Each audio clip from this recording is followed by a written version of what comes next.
Today we have a very special guest, all the way from Frankfurt in Germany.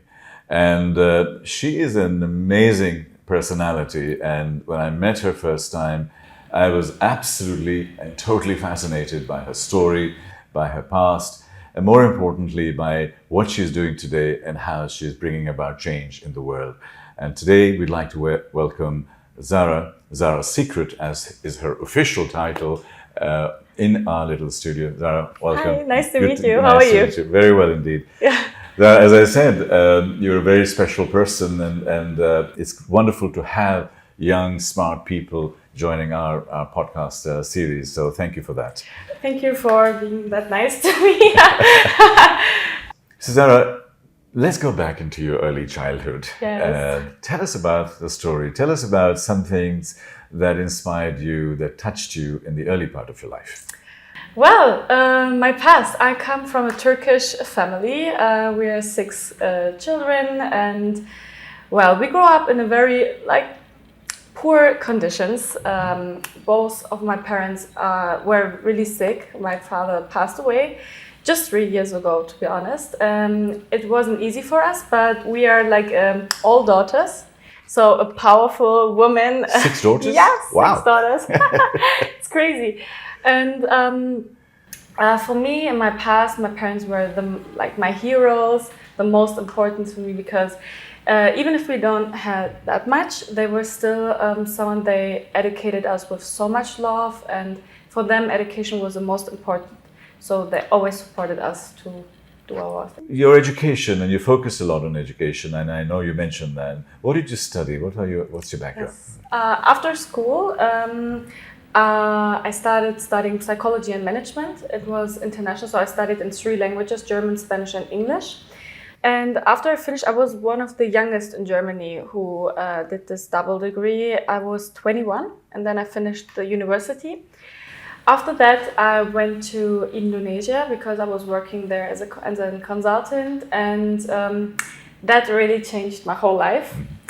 It was crazy because I was always thinking okay, you have to study, then you have to work, you have to make a career, and then maybe you go and marry, then you will be a mother. That was a typical European thing. And what happened to me was, when I was in Indonesia, I saw real poverty.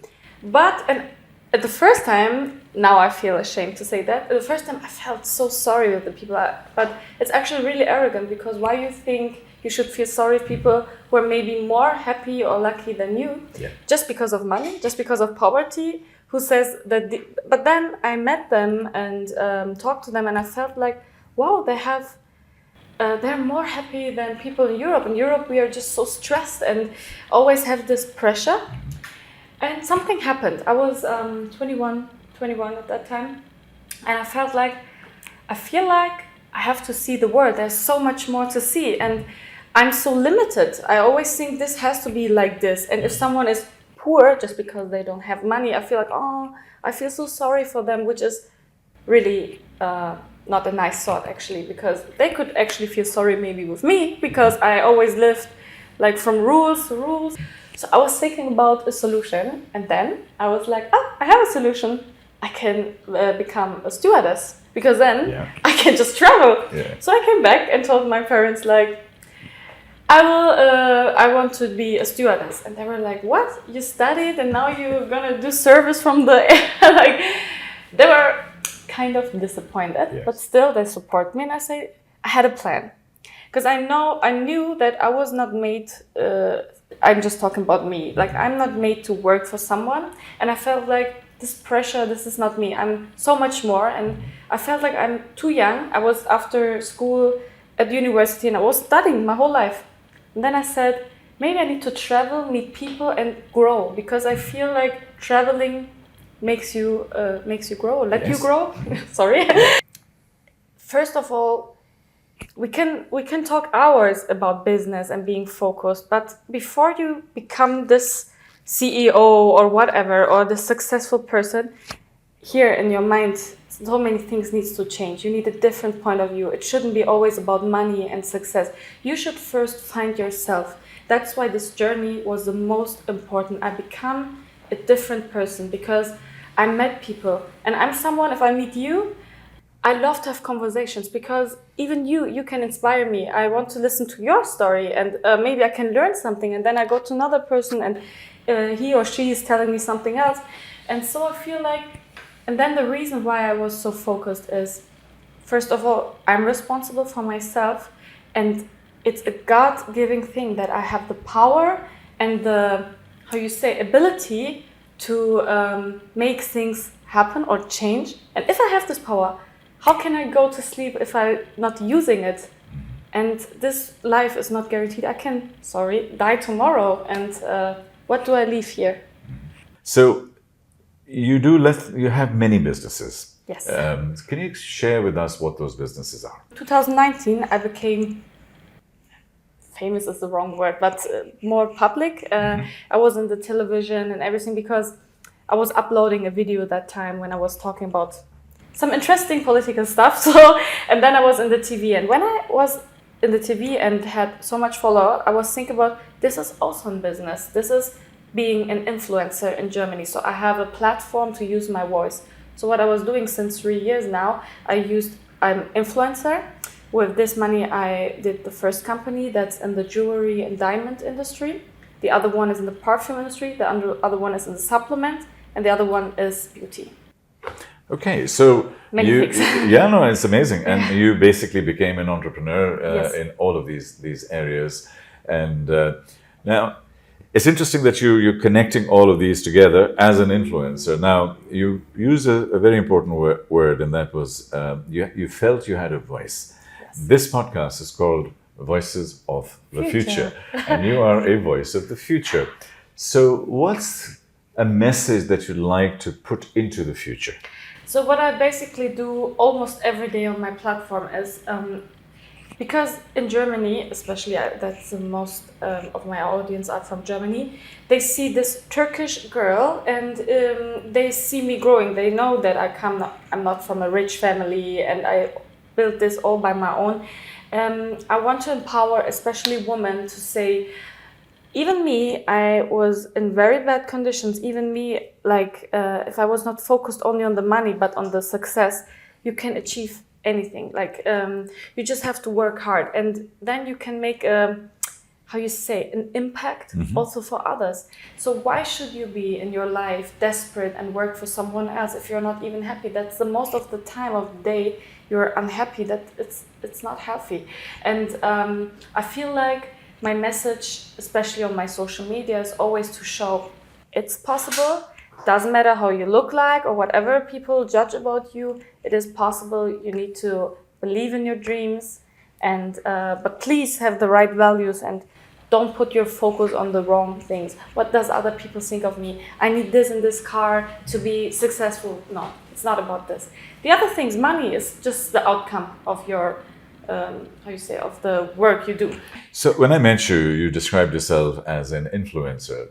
For simple people and older people like me, tell me what is an influencer, because we have too many preconceived assumptions. So tell me what it is to you and what it means to you. Very difficult question. So influencer is actually you influence people. Yeah. So you have the power on your own social media channels to decide how you want to influence people. You have a voice. So someone can listen to you, or he just say, oh no, I don't want to listen to Tarek, I'm leaving this page. So you have, yes? Yeah. Yeah, get you it. can just... I totally get it. So for me, being an influencer is a big responsibility, because I feel like whatever I say, there are so many young people listening to me, and I have an impact. So what are you influencing them on at this moment in time? Because a lot of the preconceived impressions about influencing is, well, they're really not doing anything of substance. They're not really doing anything impactful. But I believe you are. What is the message that you're giving to these young people? What are you influencing? So on my channels, it's a mix of everything. It's also the lifestyle, and also about many basic topics about how you can... where you can travel, which parts of this country is nice, because I'm always doing traveling, influencing and stuff. But at the same time, I always talk about also, if it's about the topics like stocks, crypto, whatever, I'm trying to make the topics like financial advices and stuff like that.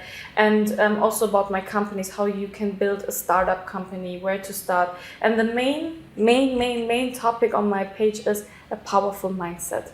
Even if I recommend books, or even if I just go live and having a speech for over 1 hour, people are listening and they feel like, so that's my main thing, because I experience everything from having nothing to going on a risk, being a stewardess with no money and just traveling from one country to another, then being this successful part.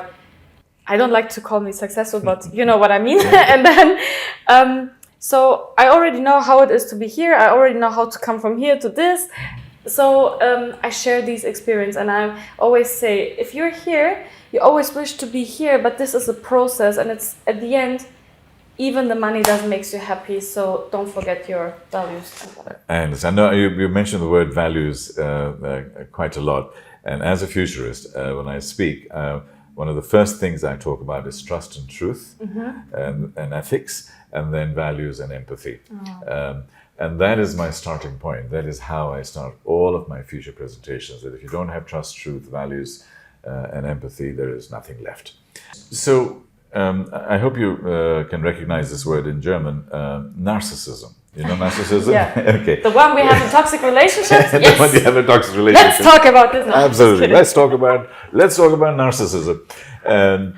The Instagram world was basically started the first round of narcissism, which is, this is me, look at me, here I am. It was like a set card for... Yeah, I mean, and more than that, what is happening is that young girls, young guys coming up 12, 13, 14, 15, the whole perception of the world is completely skewed because of what they expect the world should look like. Now, you're a beautiful lady, you know, they feel that this is the only way to look. And if I don't look like this, and therefore it's causing a lot of issues. What do you find when you go out there in this type of situation? So what I love the most about me is that my superpower is that I'm always underestimated. And I love that people look at me and be like, oh, she looks like this, she has to be like this. And then, no, I'm not. And this is what I want to show as the same. Of course, maybe there are young girls and they see me and they feel like, oh, I want to look like her, or do I have to look like her to be successful, whatever. But as soon as I speak and start talking, I never value these kind of things. I'm talking about something else. You can be still busy talking about my appearance, but you will never see me talking about that much. I'm focused here and I can look whatever I want to. And if my friends or whoever looks different on my side, it doesn't matter. We are all focusing on this. But I know the influence is really big, and it's even me, I got criticized for looking like this, and they're like, oh, you're a bad influence for the young girls. They feel like they have to look like you. But at the same time, I can look how I want to look. I'm not responsible for this but I would be responsible if I would tell people to look like me and then you get this and that. That would be a mistake. In my more activist environment, and I'm sometimes speaking on the media, I say that people like Facebook and others, they have created an addiction engine and a manipulation engine. And the way the algorithms are designed, they're designed for you to be addicted. Otherwise, and they manipulate it. So basically, they're hacking your brain. They're actually controlling your brain and your thinking, and every single thing is channelized. So it's micro-targeting your brain. And that to me is very dangerous. What do you do as an influencer, and how can you influence this kind of micro-targeting so that we become more human rather than what we're expected to be? Yeah, first of all, as you say, you have a hate-love relationship. You still, at the end of the day, you still always have the power to decide what you want and what you just leave. And that's how you need a, how do you say in English, self-confidence, self-assurance? Yes, because you need to listen to yourself. You need to realize if something is having a bad impact or changing something. Maybe you start having depression or spend too much time. But Instagram, from my point of view, is a job. That's why I'm not a user, like just for fun on my phone. For me, I'm on the other side. I'm the one who has to create the content constantly because of the algorithm. Otherwise, my page would be just gone. And this is very tricky. And I was also the last 3 years on this so bad because I had to do it every day, and I got addicted. Not addicted in this way that I wanted, but I knew I have to. So you really need to put the brakes. Yes. Share a story in your life which made you sad, and how did that journey happen from it? I will start crying now. I think I'm really crying now. The worst thing that happened to me in my life was losing my father 3 years ago. I don't want to cry. No, I didn't mean it to make Wow, this question was just unexpected. It was really bad for me to lose someone, and just after him, my career really starts, and I felt like, still now, I feel like something big is missing, and I can't share my experiences with someone who's inspiring me and have a big impact in my life. I'm sure he is looking down on you from up there, and very proud of some of the things that you are doing. Because the reason I asked that question is that these type of moments in our life help to grow and launch us into and you do things that what would my father have thought about this? How would he have been proud of this? These becomes a very good reason to do things. I believe that you have to go through this pain to grow, and this pain is really bad. It's out of my comfort zone. I don't like to cry. I don't like to feel this pain. I don't like to remember that my father is no more here, but at the same time, I'm still here, and I'm still working, and I'm still doing so. That's why I'm always proud, and it made me stronger. But of course, it's really hard. You know, I was very, very close to my father also, and I remember the way I overcame my father's passing away was that I asked myself a different question. I reframed the question. It wasn't as if that I have lost him. I said, what are the beautiful times that I had with him, and let me celebrate those. Wow, yeah. So immediately I was relaxed, I was smiling, and people saying, well, your father just died, why are you so relaxed?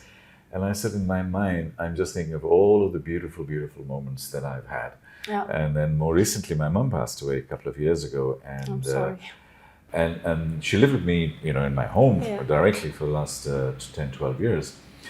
And that sense of vacuum and stuff is quite incredible. And a lot of it inside me, I want to change things to make sure that things that were important to her.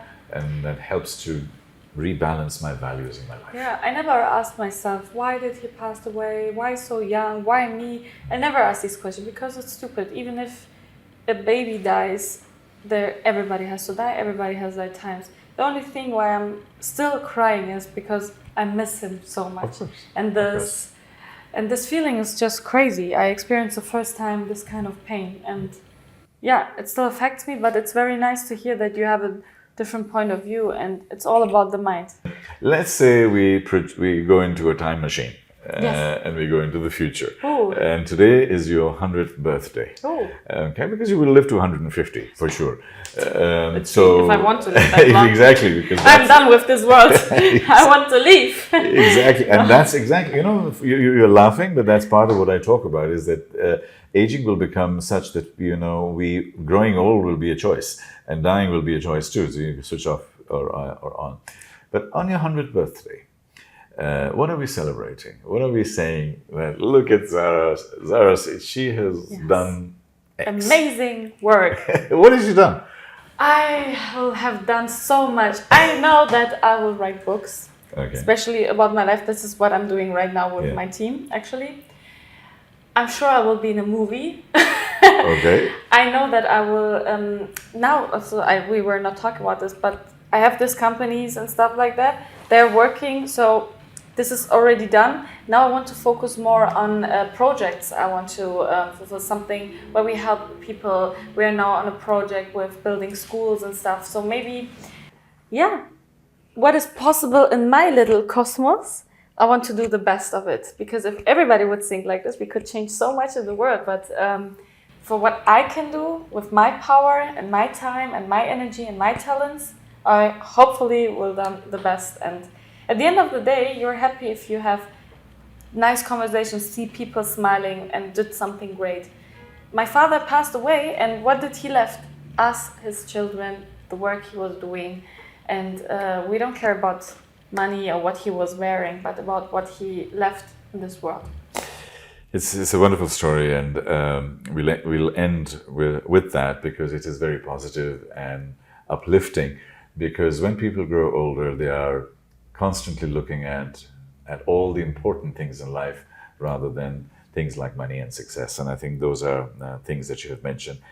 Is there anything that you wanted to talk about that I may have missed? I really like that you are like, also what is my message always on social media, that we were not talking about financial advices and whatever. It's about humanity, what you said, that it gets more and more important because we digitalize. I don't know how to. Oh, very difficult word.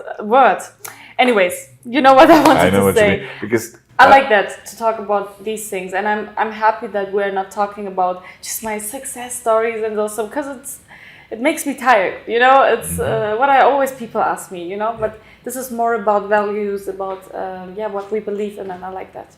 when your sisters and your mum watch this video, I'm sure they will. What's the message you want to give them? First of all, stop laughing about my English skills. My message to my mom and my sisters? Yeah.